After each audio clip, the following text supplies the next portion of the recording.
Hello प्यारे दोस्तों, कैसे हैं आप लोग। आशा करते हैं अच्छे होंगे। तो आज हम आपको विलोपन विधि बताने वाले हैं, जो क्लास 10th में बहुत ही महत्वपूर्ण टॉपिक है। यहाँ से क्वेश्चन पूछा जाता है। तो विलोपन विधि समझते हैं कैसे बनता है। दो समीकरण दिया रहता है विलोपन विधि में। जैसे यहाँ पर दिया है हमारा 3x + 4y = 10, 2x - 2y = 2। तो समझेंगे पहले विलोपन विधि क्या। विलोपन विलोपन का मतलब होता है विलुप्त करना। या तो हम x का वैल्यू या तो y का वैल्यू क्या करेंगे, हटा देंगे, काटेंगे, विलुप्त कर देंगे। और क्या निकालना है, x y का मान निकालना है। या तो इसको हम हटाएंगे या इसको हम हटाएंगे, समझ गए। तो इसको हटाने के लिए क्या करना पड़ेगा, तो हम देखेंगे कि यहाँ बराबर है, यहाँ 4 है, यहाँ 2 है, बराबर नहीं है। यहाँ 3 है, यहाँ 2 है, बराबर नहीं है। तो पहले क्या करना पड़ेगा, किसी एक पद को बराबर करना पड़ेगा। बराबर होगा तभी कटेगा। तो हम देखेंगे कि y का हम मान बराबर करते हैं। तो y का बराबर करने के लिए हम ऊपर वाले को किससे मल्टीप्लाई करेंगे, 2 से, जो नीचे वाला है। और फिर नीचे वाले को कितना से, 4 से। तो हम क्या लिखेंगे यहां पर कि समीकरण 1 गुने 2 तथा समीकरण 2 गुने 4 करने पर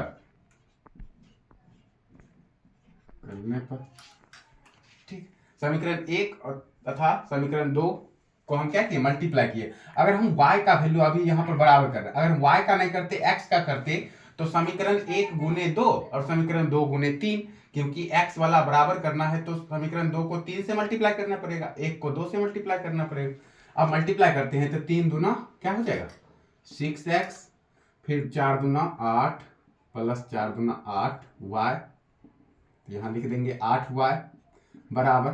अब 10 है ना हमारा, 10 को 2 से मल्टीप्लाई करेंगे तो 10 दूना 20।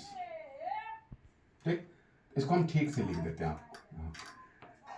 यहाँ समीकरण 1 ये हो गया, समीकरण 2, समीकरण 1 गुने 2 और समीकरण 2 गुने 4। फिर देखेंगे 4 को 2 से मल्टीप्लाई करेंगे तो 4 दूना 8x, 4 दूना फिर यहाँ भी 8 है y, और 4 दूना 8। अब क्या किए, आप समझिए। आप यहां पर प्लस और माइनस, प्लस माइनस से तो ये कट जाएगा, डायरेक्ट क्या हो जाएगा, कट जाएगा। अगर चिन्ह बराबर रहता, जब चिन्ह बराबर रहता तब इसको क्या करते, घटाते। अब चिन्ह बराबर नहीं है तो इसको हम जोड़ेंगे।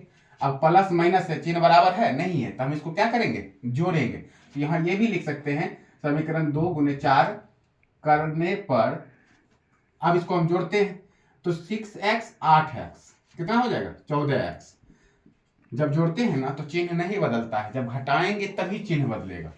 अब प्लस माइनस डायरेक्ट कट गया, और 20 8 कितना हो गया, 28। अब 14x के क्या है, गुना में है। तो यानी गुना में है तो कोई भी संख्या गुना में रहता है तो बराबर को सट जाता है, तो किसमें आ जाता है, बटा में, भाग में। तो 28 बटा 14, इसको काटेंगे 2 बार, यानी x बराबर कितना आ गया, 2। x का वैल्यू 2 निकला। अब x निकला, अब क्या निकालना है, y का वैल्यू निकालना है। तो y का कैसे निकलेगा, तो x का मान समीकरण 1 में रखेंगे या तो समीकरण 2 में रखेंगे तो निकल जाएगा y का वैल्यू। तो हम लिख देते हैं समीकरण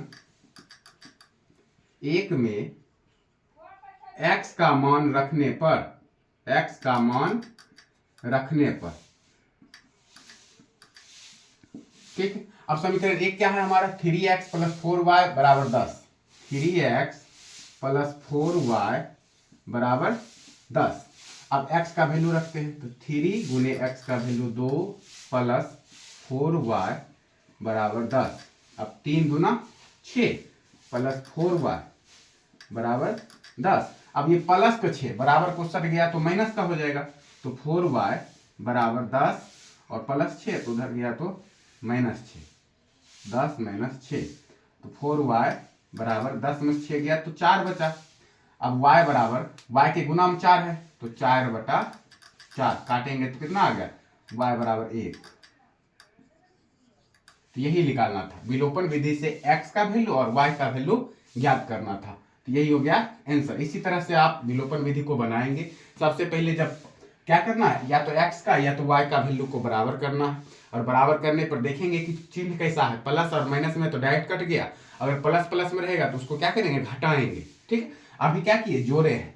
तो आप लोग को ये क्वेश्चन कैसा लगा है आप लोग जरूर कमेंट में बताइएगा, और आशा करते हैं आपको समझ में आ गया होगा। अगर समझ में आया हो तो चैनल को सब्सक्राइब करें, वीडियो को लाइक करें। धन्यवाद।